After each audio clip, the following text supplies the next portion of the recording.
आप देख रहे हैं रियल न्यूज 24/7। अब हटेगा पर्दा।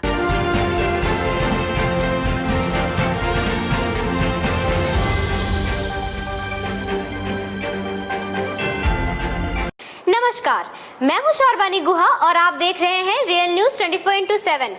आज के मुख्य समाचार में आपका स्वागत है। सबसे पहले रुक करते हैं आज के हेडलाइंस पर।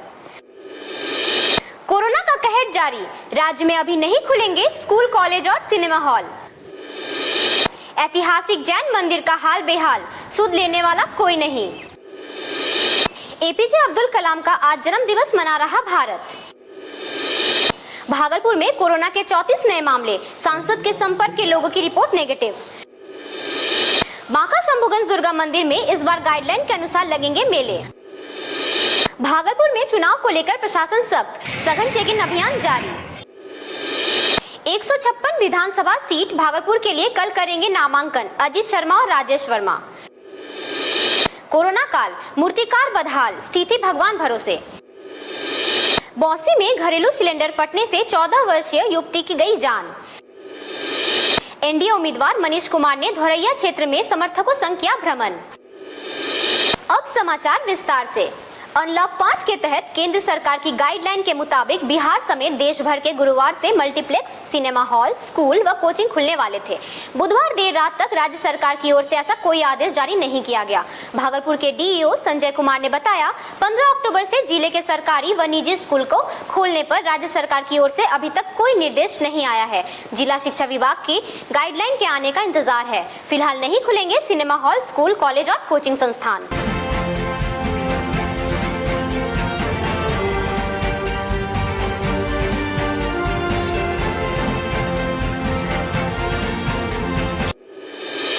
ऐतिहासिक 12वें तीर्थंकर वासु पूज्य दिगंबर जैन मंदिर भागलपुर का हाल बेहाल, सुध लेने वाला कोई नहीं।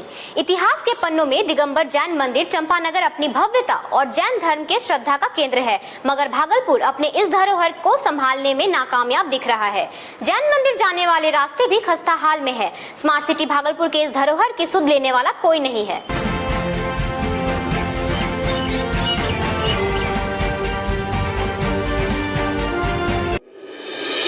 आज बिहार के कई जिलों में एपीजे अब्दुल कलाम जी का जन्मदिन मनाया गया। 15 अक्टूबर 1931 को जन्मे कलाम को भारतीय गणतंत्र के 11वें निर्वाचित राष्ट्रपति, वैज्ञानिक व इंजीनियर को आज कई शैक्षणिक संस्थान ने भी याद किया व भावभीनी श्रद्धांजलि दी।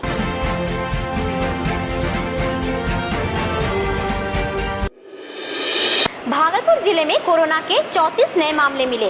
सांसद के परिवार और संपर्क में आए 35 की रिपोर्ट पाई गई नेगेटिव।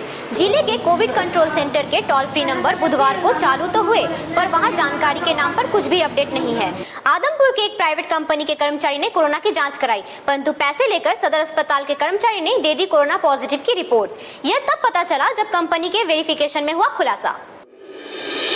बांका के शंभुगंज में स्थित है ये दुर्गा मंदिर। यह मंदिर लगभग 50 साल से यहाँ पर स्थित भी है और मेले भी लगते हैं, परंतु इस साल कोरोना के गाइडलाइन को देखते हुए यहाँ किसी भी तरह का मेला इस बार सरकारी गाइडलाइन के तहत ही लगेगी। यह मंदिर श्री श्री 108 वैष्णवी दुर्गा मंदिर के नाम से प्रसिद्ध है। साथ ही लाखों लोगों की आस्था इस मंदिर से जुड़ी है। बिहार में चुनावी अभियान के बिगुल बजते ही प्रशासन सख्त और चौकस हो गई है। भागलपुर में मुख्य चौराहों पर चेकिंग अभियान चल रहा है। ध्यान रहे, चुनाव शुरू होते ही अवैध कारोबारी सक्रिय हो जाते हैं। ऐसे में अवैध धंधे तथा दारू और असलहे जैसे कारोबारी चोरी छिपे किए जाते हैं, जिन पर शिकंजा कसना बेहद जरूरी है। आइए देखते हैं चेकिंग अभियान का नजारा।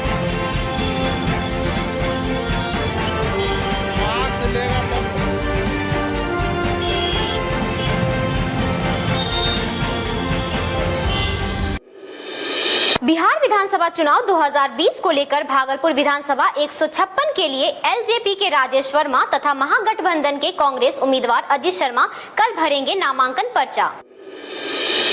नमस्कार, मैं राजेश वर्मा भागलपुर के सभी अपने अभिभावकों का, माताओं का, बहनों का और विशेष रूप से युवा साथियों का हृदय से धन्यवाद और आभार व्यक्त करता हूं कि आप सभी लोगों के स्नेह, प्रेम और आशीर्वाद के कारण मुझे भागलपुर से लोक जनशक्ति पार्टी का प्रत्याशी बनाया गया है। मैं कल दिनांक 16 तारीख को गौशाला प्रांगण से सुबह 10 बजे अपने नामांकन के लिए निकलूंगा। मैं आप सभी लोगों के आशीर्वाद और प्रेम की कामना करता हूं। आप सभी लोग कल वहां पर आएं और मुझे अपना आशीर्वाद दें। धन्यवाद। सबसे पहले पूरे भागलपुर विधानसभा के सभी भाई बहनों को सबसे पहले नमस्कार।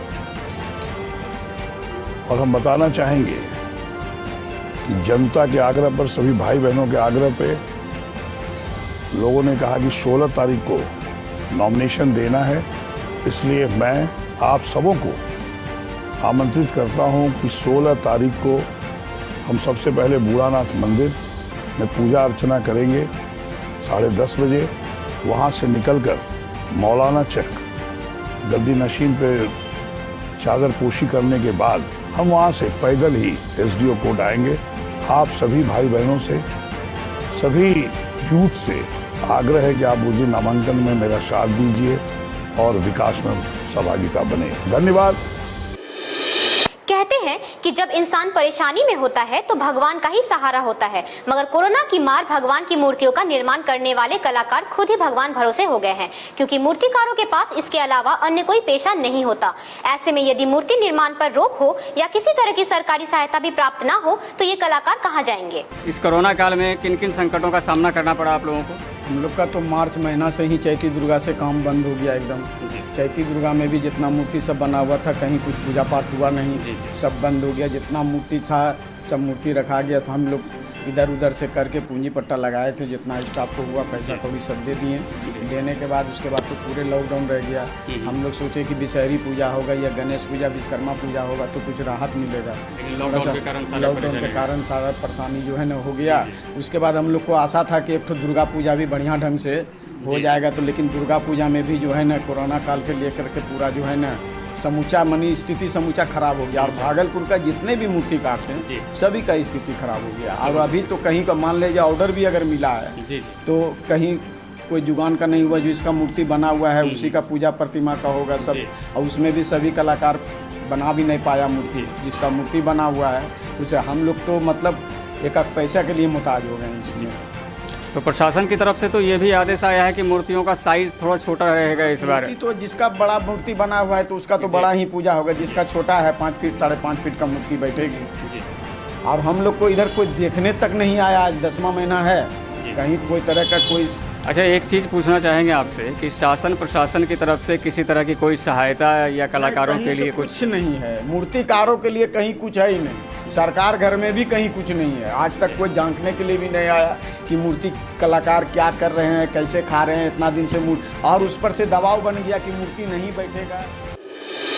बांका जिला अंतर्गत बौसी कस्बे के डैम रोड में गैस लीकेज होने से आग लग गई। हादसे में एक युवती की जान चली गई। हादसे में मृतका युवती के पूरे घर का सामान भी जलकर राख हो गया। यह घटना गुरुवार सुबह करीब 10 बजे के आसपास की है। युवती की उम्र करीब 14 वर्ष बताई जा रही है। स्थानीय लोगों ने बताया कि बौसी बाजार के डैम रोड स्थित स्वर्गीय पूतो सा के घर में यह हादसा हुआ। घर वालों का कहना है कि खाना बनाते समय गैस लीकेज के कारण आग लग गई। मृतका का नाम डॉली कुमारी था।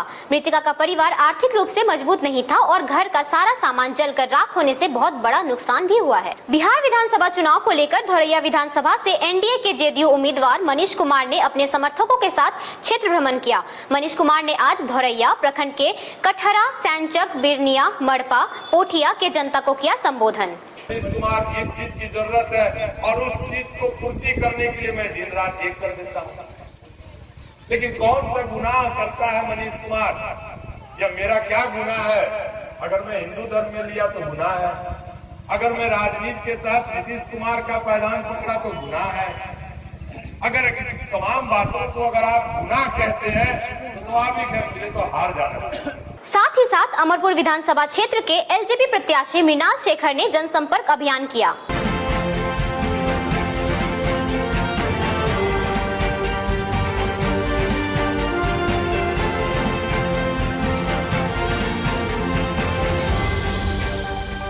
बांका में बालू माफिया पर चला वरीय प्रशासन का हंटर।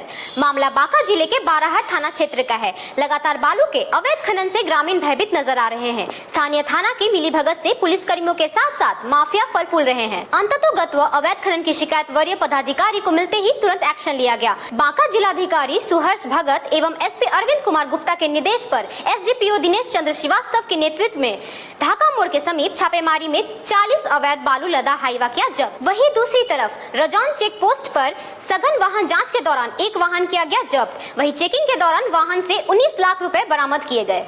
तो ये थे आज के मुख्य समाचार। इसी तरह बने रहे और देखते रहे रियल न्यूज 24/7। धन्यवाद।